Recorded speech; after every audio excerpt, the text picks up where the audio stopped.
एक ज़माने में एक छोटे से दिलकश गांव में जो घूमती हुई पहाड़ियों और चमकते दरिया के दरमियान बसे हुए थे, 3 भाई रहते थे, आर्क, बरान और कालम। दोनों भाई अपने इख्तिलाफात के बावजूद अपनी मुनफरिद सलाहियतों और करीबी रिश्ता के लिए जाने जाते थे। आर्क सबसे बड़ा एक हुनरमंद लोहार था। इसकी मजबूत साख्त और तफसील पर गहरी नज़र थी। इसकी कारीगरी पूरे गांव और इससे बाहर मशहूर थी।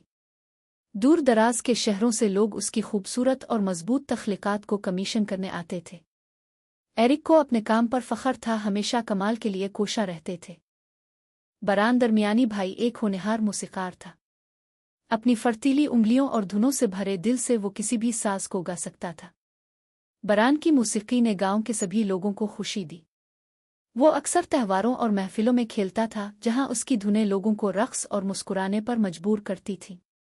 इसकी नर्म तबीयत और मुतअद्दी हंसी ने इसे गांव वालों में पसंदीदा बना दिया। सबसे छोटी कालम का जानवरों के साथ एक तरीका था। छोटी उम्र से ही वो हर किस्म की मखलूक से बातचीत कर सकता था। परिंदे इसके कंधों पर बैठ जाते थे और जंगली जानवर इस पर फितरी एतबार से भरोसा करते दिखाई देते थे। कालम ने अपने दिन जंगलों और घास के मैदानों की तलाश, जख्मी जानवरों की देखभाल और फितरत के राज सीखने में गुजारे। उनके मुख्तलिफ रास्तों के बावजूद भाइयों के दरमियान गहरा रिश्ता था। वो अक्सर शाम को कहानियां बांटने, हंसने और एक दूसरे का साथ देने के लिए जमा होते थे। उनके वालिदैन जो बरसों पहले इंतकाल कर गए थे, उनमें खानदान और मोहब्बत की अहमियत पैदा कर दी थी। एक दिन गांव में एक पुरअसरार मुसाफिर पहुंचा। इसने एक लंबी सिया चादर पहनी हुई थी और असरार की हुआ उठाई हुई थी। मुसाफिर भाइयों से दरख्वास्त लेकर पहुंचा। इसने एक अफसानवी खजाने के बारे में बात की जो गांव की सरहद से मुत्तसिल जादुई जंगल के अंदर गहराई में छुपे हुए थे। ये कहा जाता था कि खजाना जिसको भी मिले इसे बड़ी खुशकिस्मती और खुशी मिल सकती है। दिलचस्प और पुरजोश भाइयों ने मिलकर एडवेंचर शुरू करने का फैसला किया। आर्क ने मजबूत हथियार और औजार बनाए, बरान ने उनकी रहनुमाई के लिए एक राग तैयार किया और कालम ने अपने जानवरों के दोस्तों से जंगल के रास्ते और राज सीख कर तैयार किया। जब वो जंगल में दाखिल हुए तो उन्हें मुख्तलिफ चैलेंजों का सामना करना पड़ा। उन्होंने गद्दार खतों का सामना किया, कदीम पहेलियों को हल किया और खजाने की हिफाजत करने वाली मखलूक का मुकाबला किया। उन रुकावटों पर काबू पाने के लिए हर भाई की मुनफरिद सलाहियतें ज़रूरी साबित हुईं।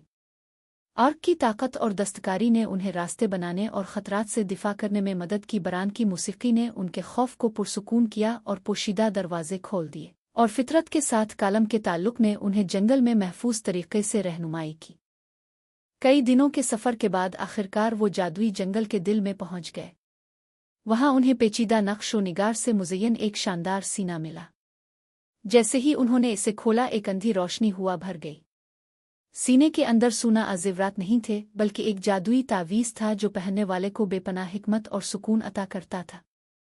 भाई जान गए कि असल खजाना तावीज़ नहीं बल्कि वो सफ़र है जो उन्होंने मिलकर किया था। उन्होंने अपना रिश्ता मजबूत कर लिया था, एक दूसरे की ताकतों पर भरोसा करना सीख लिया था और इत्तेहाद और मोहब्बत की अहमियत को जान लिया था। गांव वापस आकर उन्होंने तावीज़ को इस्तेमाल करने का फैसला किया ताकि सबको फ़ायदा पहुंचे। इसकी हिकमत के साथ उन्होंने तनाज़ात को हल करने में मदद की, गांव की खुशहाली को बेहतर बनाया और इस बात को यकीनी बनाया कि कोई भी भूखा ना रहे। उनकी रहनुमाई में गांव की तरक्की हुई और भाई महबूब रहनुमा बन गए। साल गुजर गए और भाई बूढ़े हो गए।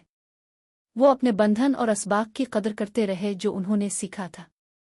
उनकी कहानी एक लेजेंड बन गई जो आने वाली नस्लों को खानदान, दोस्ती और मिलकर काम करने की ताकत की कदर करने की तरगीब देती है।